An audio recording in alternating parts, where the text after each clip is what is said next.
Era 5 de novembro de 1845 e nascia uma criança. Essa criança cresceu, se formou e trabalhou como jornalista, advogado, até mesmo na área da política, fazendo parte do conselho administrativo da cidade de Leiria e sendo cônsul em diversas cidades. Além dessas profissões, essa criança trabalhou também como escritor e é um dos maiores escritores de Portugal. Essa criança foi Essa de Queiroz. Essa de Queiroz foi um dos maiores escritores naturalistas de Portugal, né? Tanto é que ele inaugurou o naturalismo em Portugal com o livro O Crime do Padre Amaro. Além desse, Padre Amaro escreveu 11 livros, que eu vou deixar o nome deles aqui do lado, 11 livros de Essa de Queiroz. E o que nós vamos abordar é o livro O Crime do Padre Amaro. O Crime do Padre Amaro foi um livro de Essa de Queiroz que teve como um de seus principais objetivos fazer uma crítica. Mas para quem que foi essa crítica? Para o clero da igreja, né? A hipocrisia do clero.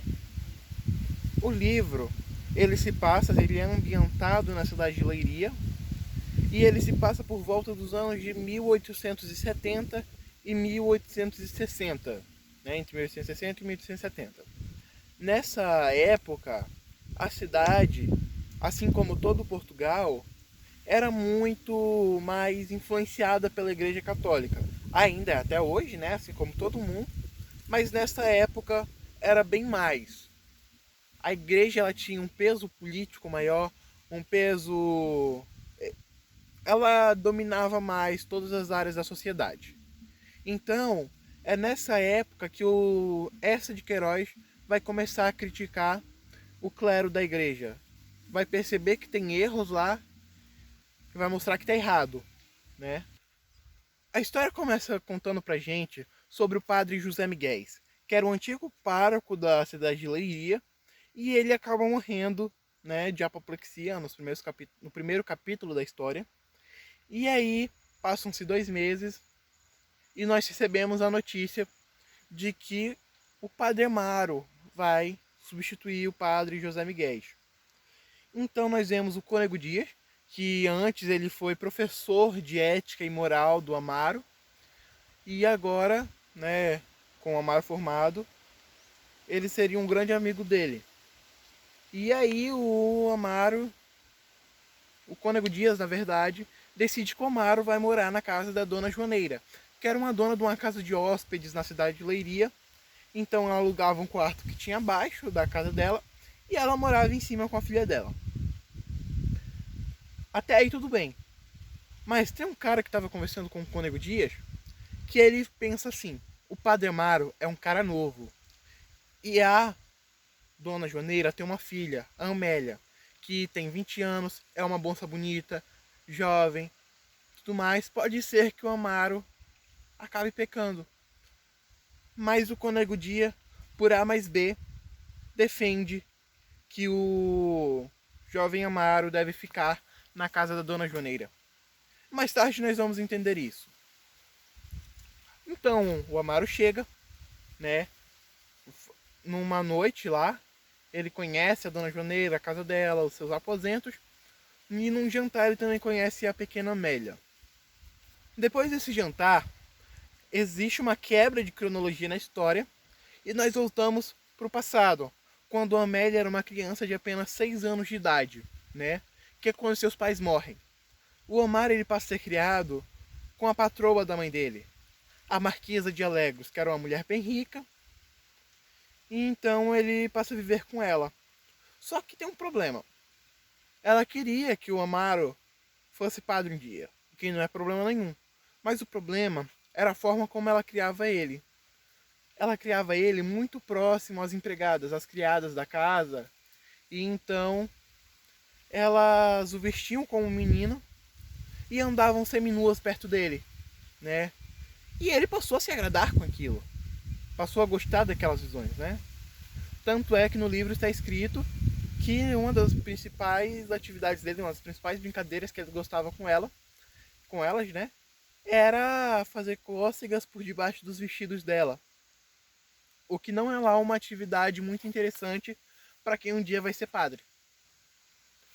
Aos 13 anos, a Marquesa morre, deixa um testamento que aos 15 anos o Amaro vai entrar para o seminário para ser padre, e o Amaro vai morar com o tio dele, que era uma pessoa muito ruim, né? Não gostava do Amaro de jeito nenhum, estava com ele apenas por uma obrigação, e então ele pode ser maltratado. O tio dele só chama ele por burro, a tia dele também não gosta nem um pouco dele. E ele também acontece uma quebra grande de classe social, né? Ele vivia com a marquesa e agora ele passa a viver com um comerciante de estrada. E o interessante disso é que o Amaro ele não tinha nenhuma vocação para ser padre, né? O pensamento para ser padre dele era assim: eu estou vivendo nesse fim de mundo e não quero mais viver nesse fim de mundo com meu tio. Sou maltratado. Lá sendo padre, pelo menos eu vou ter o que comer sempre, vou ter, né, minhas regalias como padre e vai ser melhor para mim. Então, já tá tudo pago também, né? Não tenho nenhuma vocação para ser padre, mas minha vida pelo menos vai melhorar socialmente. Aí tá. No seminário já acontece uma outra mudança drástica na vida do Amaro. Ele já é privado de um monte de coisas, tais quais ver mulheres, né? Ele não via muitas mulheres. Então o que ele fazia? Ele fugia do seminário e passava a ver manequins nuas, né? E quando ele não tinha essa oportunidade, ele tinha seus desejos com santas. Mais pra frente, nós vemos, né, depois que ele é formado, nós vemos que ele vai para a cidade de Feirão. Ele consegue ser padre, né, graças à dedicação dele, e ele vai para o distrito de Feirão, que é um distrito pobre, mais humilde. Então ele pensa assim: eu passei tanto tempo estudando, saí da casa do meu tio, para vir para ser pobre de novo? Não quero, né? Então ele foi lá com a irmã dele, que era a condessa de Ribamar, conde de Ribamar, o cunhado dele também. E com a influência política que eles tinham, o Amaro vai para Leiria. Então, o padre ir para Leiria não foi porque destinaram aquilo para ele. Foi uma influência política dos amigos dele, no caso da irmã, né? Então nós voltamos para os tempos atuais, quando o Amaro já está sendo padre de Leiria, pároco em Leiria. Aí nós vemos que o Amaro começa a conhecer melhor a Amélia, filha da dona Joaneira, né? Morava junto com ele. Ele relembra também bons momentos do seminário com o Cônego Dias. E aí ele começa a olhar para Amélia de um jeito diferente, né? Só que tinha um problema. A Amélia era noiva de João Eduardo. Mas só que a Amélia não gostava dele, só tava lá para se casar, né? Porque uma mulher que não se casasse naquela época era uma coisa terrível, diferente de hoje em dia. Então tá, ela, para não ficar solteira, né, pro resto da vida, ela aceitou casar com o João Eduardo, mesmo sem gostar muito dele. E como ela não tinha aquela paixão por ele, aquele amor todo, ela percebeu que o Amaro gostava dela, começou a olhar de um jeito para ele e se apaixonou pelo Amaro. Agora estava um padre apaixonado por uma noiva, e essa menina, que era noiva do João Eduardo, apaixonada por um padre. Um relacionamento impossível, né? Então, mas mesmo assim eles começaram a se encontrar.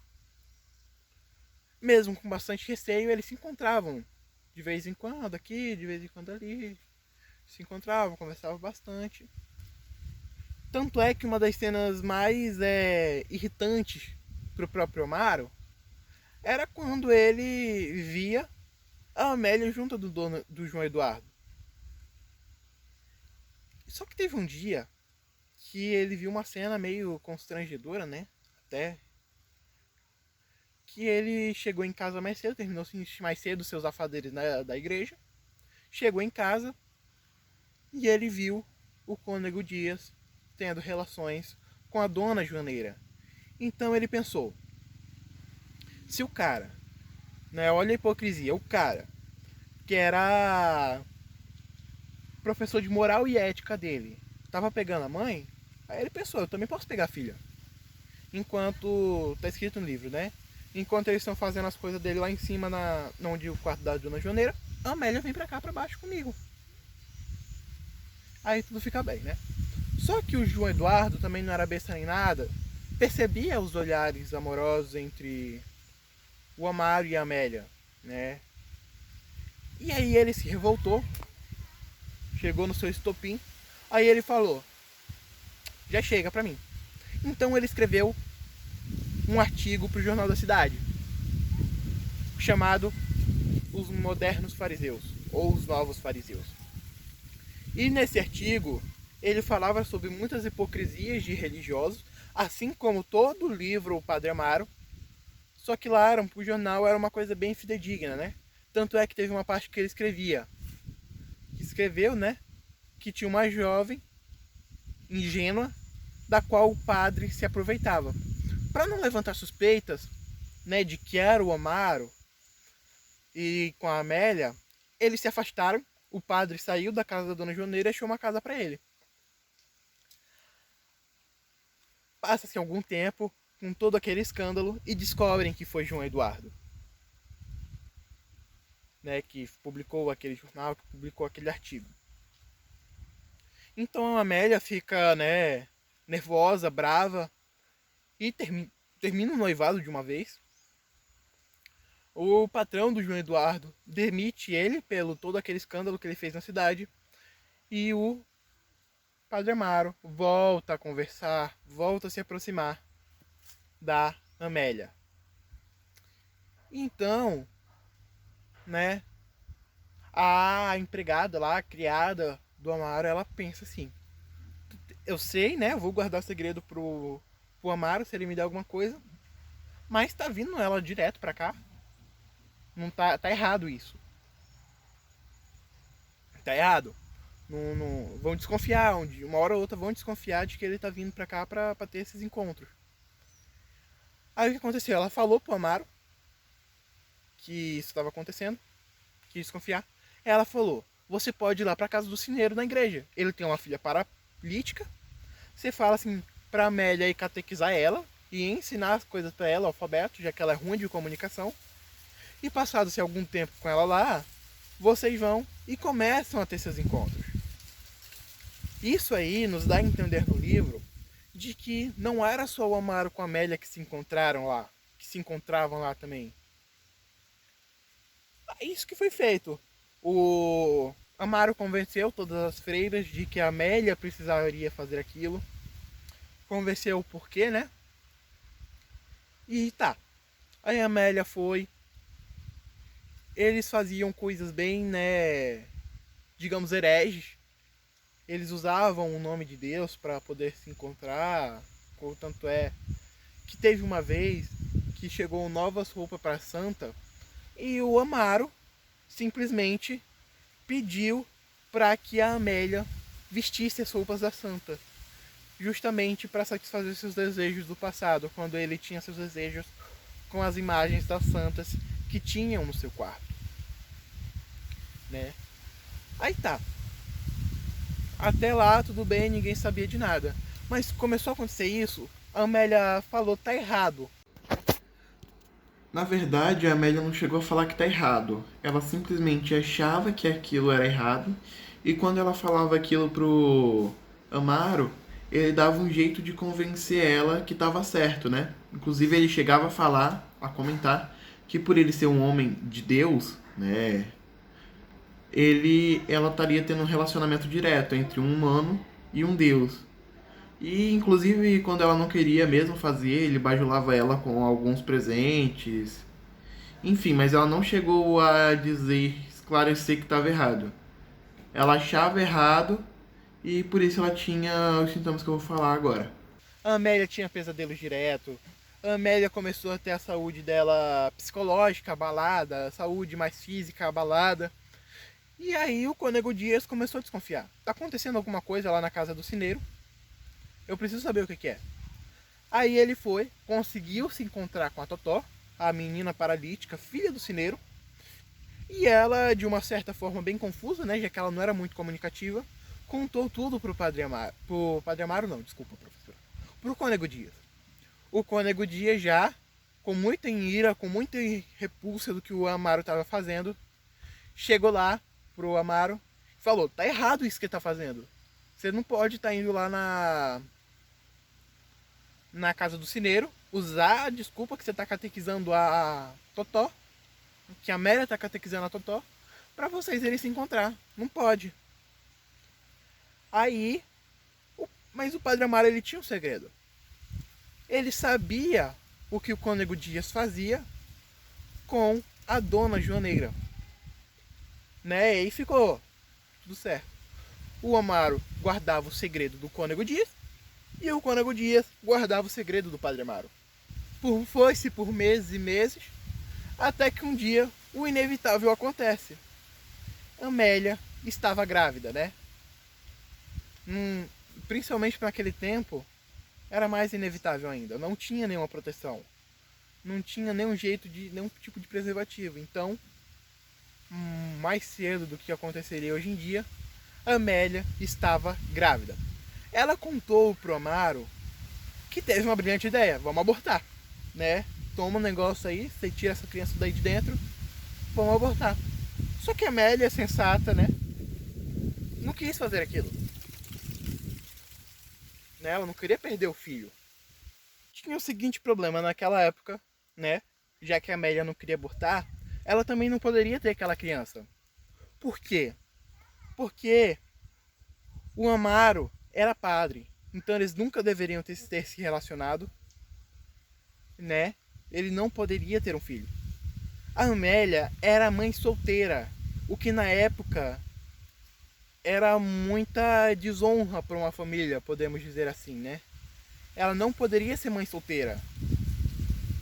Então, o Amaro, sem saber o que fazer, conversou com o Cônego Dias, e o Cônego Dias falou o seguinte: vamos atrás do João Eduardo. O João Eduardo casa com a Amélia, né, assume a Amélia, porque o João Eduardo, em todas as vezes que é citado ele na história, é dito que ele gosta muito da Amélia. Então, ele assume a criança, dissemos que nasceu prematura, e tá tudo feito. Aí deixou para a criada do Padre Amaro encontrar o Cônego Dias, e falando com um e outro, ela descobre o quê? Né? O João Eduardo, na verdade, que estava sem emprego, né?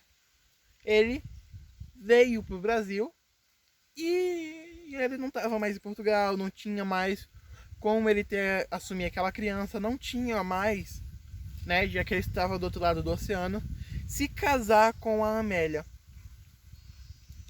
Então, a Amélia ia engravidar, né? Tava grávida, ela ia crescer o buchão dela e ia aparecer para todo mundo que ela estava grávida. E foi nessa época que acontece o seguinte: Dona Josefa, a irmã do Cônego Dias, né, que já era uma velha bem doente, ela fica ainda mais doente. Então o Cônego Dias tem a outra brilhante ideia: a gente coloca a Josefa, minha irmã, no interior, eu mais a Dona Joaneira vamos pra praia, vamos tirar umas férias, você fica aqui na cidade e a Amélia vai cuidar da Josefa até ela ganhar um neném e tal. Aí tá bom, né? O Amaro quase não foi visitar a Amélia lá no sítio. Ela sofria muito, né? Até porque a Josefa era muito mal com ela. Ela não gostava, maltratava, mesmo estando grávida. E aí ela encontrou o Abade Ferrão, que não era uma pessoa mais justa, mas, segundo a história, um exemplo daquilo que o clero deveria ser.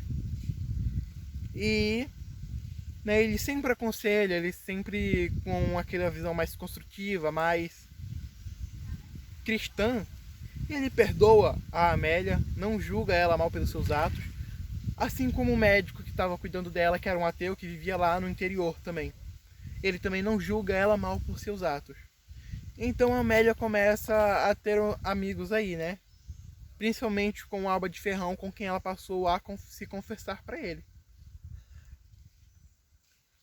O Abade Ferrão fica doente, tem que se afastar da Amélia e ela novamente fica desestabilizada.